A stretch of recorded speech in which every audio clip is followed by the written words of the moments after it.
इस बीच दंतेवाड़ा से बड़ी खबर, जहां पर आईडी ब्लास्ट की चपेट में ट्रक ड्राइवर आया है। ट्रक ड्राइवर को जिला अस्पताल में भर्ती करवाया गया है। एयर एम्बुलेंस से रायपुर ले जाने की अब तैयारी है। तो कमारगुड़ा के पास नक्सलियों ने ये आईडी बम लगाया था।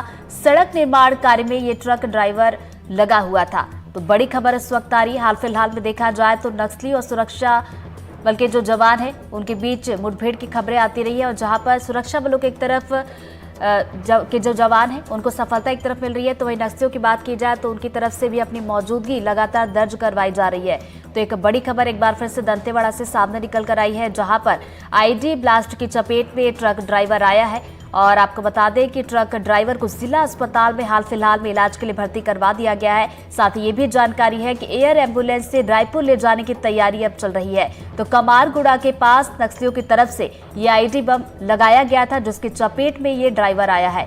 तो बता दें कि सड़क निर्माण कार्य में ये ट्रक ड्राइवर लगा हुआ था। तो बड़ी खबर इस वक्त दंतेवाड़ा से आपको एक बार फिर से बताते चले, आईडी ब्लास्ट हुआ और इसकी चपेट में ट्रक ड्राइवर आया है। और इसी खबर पर ज्यादा जानकारी के साथ हमारे सहयोगी पंकज हमारे साथ जुड़ गए, सीधा उनका रुख करेंगे। पंकज, ड्राइवर की बात की जाए तो अभी कैसी स्थिति बताई जा रही है, और साथ ही साथ ये आईडी ब्लास्ट किस वक्त हुआ?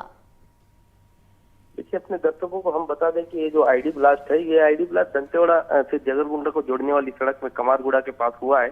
और एक बड़ा आईडी नक्सलियों ने जवानों को नुकसान पहुंचाने की नीयत से लगा रखा था।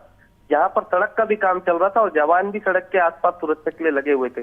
मगर यह ट्रक डामर भर करके जैसे ही कमारगुड़ा के पास पहुंचता है, ड्राइवर उतरता है, कुछ दूरी पर चलता है, ट्रेसर आईडी की चपेट पर ड्राइवर का पैर पड़ जाता है और ड्राइवर गंभीर रूप से घायल हो जाता है। जिसके बाद 231 बटालियन के जवान उसका वहां पर इलाज करते हैं और दंतेवाड़ा जिला अस्पताल लेकर के आते हैं। यहाँ पर ड्राइवर की हालत और बिगड़ती देखते हुए उसे एयर एम्बुलेंस की सहायता से रायपुर ले जाया जा रहा है।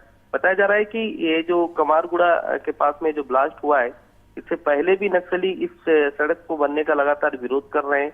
लगातार वो इस सड़क का विरोध करते हुए जवानों को नुकसान पहुंचाने के लिए कोई ना कोई षड्यंत्र रचते रहते हैं। जी पंकज, जाहिर सी बात है ये जो घटना हुई है उसके बाद सुरक्षा बल के जवान जो है उन्हें और भी अलर्ट कर दिया गया होगा। घटना के बाद से ही उस इलाके की सर्चिंग बढ़ा दी गई है। उस इलाके में माइन डिटेक्टर लेकर के जवान आसपास के इलाके की सर्चिंग कर रहे हैं, क्योंकि ये जो पेज है, मैं बता दूं कि लगभग 25 साल के बाद खोलने की कवायद शुरू की गई है। जब इससे पहले बीजेपी की गवर्नमेंट थी, उस समय ये सड़क बन रही थी। उसके बाद पूरी कांग्रेस की पूरी 5 साल का कार्यकाल निकल गया, फिर भी सड़क नहीं जुड़ पाई। मगर अब अंतिम चरणों में काम चल रहा है। ये सड़क जैसे ही जुड़ती है तो जगरगुंडा से दंतेवाड़ा का जो इलाका है इस दूसरे ओर से जुड़ जाएगा और लोगों को बहुत बड़ी राहत मिलेगी। और नक्सलियों का एक बहुत बड़ा जो आधार का जो इलाका है, उस इलाके में एक आम दरख्त और आम जनजीवन की पहुंच हो जाएगी, जिसकी वजह से नक्सली लगातार उस सड़क का विरोध कर रहे हैं। जी चलिए, बहुत बहुत शुक्रिया पंकज आपका जानकारी के लिए।